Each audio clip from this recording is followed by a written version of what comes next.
Welcome to Latha's cook book. இன்றைக்கி நம்ம பார்க்க போகிறது லெஃப்ட் ஓவர் ரைஸை வச்சுட்டு ஒரு இன்ட்ரெஸ்டிங் ரெசிபி. இது வந்து டிக்கின்னு பேர், டிக்கியான்னு சொல்கிறோம்ல, ஒரு கட்லெட் மாதிரி ஷாலோ ஃப்ரை தான் பண்ணியிருக்கேன். நீங்கள் வாங்க பாரும்போது ரொம்ப ரொம்ப சிம்பிள், யார் வேணாலும் இது பண்ணிவிடலாம், எந்த பிகினர்ஸ் வேணாலும் பண்ணலாம், அவ்வளோ ஈஸி. வாங்கோ எப்படி பண்ணினேங்கிறத பார்க்கலாம். ஃப்ரெண்ட்ஸ், நம்ம வீட்டில் எல்லாருக்குமே சாதங்கிறது அடிக்கடி மிஞ்சி போயிடும். இந்த லெஃப்ட் ஓவர் ரைஸ், அதாவது ஜலம் கொட்டி வைக்காத சாதம், அதை வச்சு நீ என்ன பண்ணுறதுன்னு யோசிச்சேன்னா அதை வச்சு நிறைய ஐட்டம் பண்ணலாம். இன்றைக்கி நான் பண்ண போகிறது ஒரு ஷாலோ ஃப்ரைடு டிக்கி மாதிரி தான் பண்ண போகிறேன். அதான் கட்லெட்னு வச்சுக்கோங்களேன், அந்த மாதிரி. ஆனால் டீப் ஃப்ரைடு கிடையாது. இது என்ன பண்ணினேன்னா பல்ஸ் மோட்டில் போட்டு மிக்சியில் ஒரு ஓட்டு ஓட்டியிருக்கேன், அவ்வளோதான். ரொம்பலாம் அரைக்கக்கூடாது, இல்லை கையாலேயே பிசைய முடியும்னா பிசைஞ்சு விட்ருங்க. கொஞ்சமாக காய்கறிகள், கேரட்டு, கேப்சிகம், பீன்ஸ் அதெல்லாம் நல்ல பொடி பொடியாக இங்கே கட் பண்ணிகிட்ருக்கேன். அதுபோல் வெங்காயம், பச்சை மிளகாய், இஞ்சி, அவ்வளோதான். ரொம்ப அதிகமான சாமான்லாம் போடலை. நம்ம இப்போ ஒன்றா ஆட் பண்ணிட்டு போயிடுவோம். வெங்காயம்,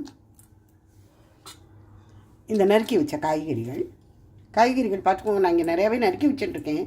தேவைப்பட்டால் இன்னும் கொஞ்சம் போட்டுப்பேன். அதான் பச்சை மிளகாய், கொத்தமல்லி, கருவேப்பிலை, இது கொஞ்சம் நிறையாவே போட்டுக்கலாம். பார்க்குறதுக்கு என்ன ரொம்ப ரொம்ப நல்லாயிருக்கும். வெங்காயம்,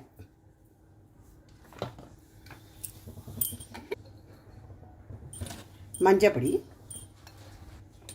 காரப்பொடி, கொஞ்சம் உப்பு, ஒரு 2 ஸ்பூன் போல் அரிசி மாவு. இப்போ இது கையால் நல்லா பிசைஞ்சிருக்கோம்.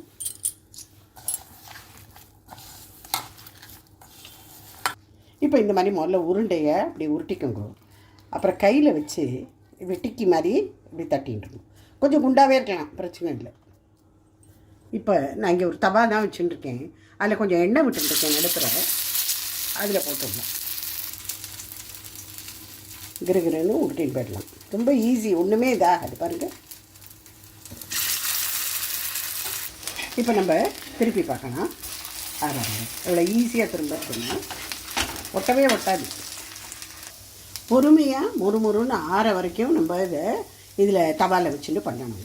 இதுக்கு 2 டேபிள் ஸ்பூன் எண்ணெய் கூட ஆகலை. 2 டேபிள் ஸ்பூன் எண்ணெயில் நம்ம இவ்வளோ டிக்கியாக நம்ம பண்ணிட்டோம் tikkis. So tikkis are ready. நான் இங்கே பிக்கிளோட வச்சுருக்கேன். டொமேட்டோ கெச்சப் வச்சா நல்லாயிருக்கும், ஆனால் இது கடையது வேண்டாம் எனக்கு. அதில் வேறு ஏகப்பட்ட வேண்டாத்த இன்க்ரீடியன்ட்ஸ்லாம் இருக்குதுன்னு நான் கேள்விப்பட்டேன். நீங்கள் வீட்டில் பண்ணின கெச்சப்பாக இருந்தால் வைங்கோ, இல்லையா நீங்களாம் ட்ரை பண்ணி பாருங்கோ. Bye friends.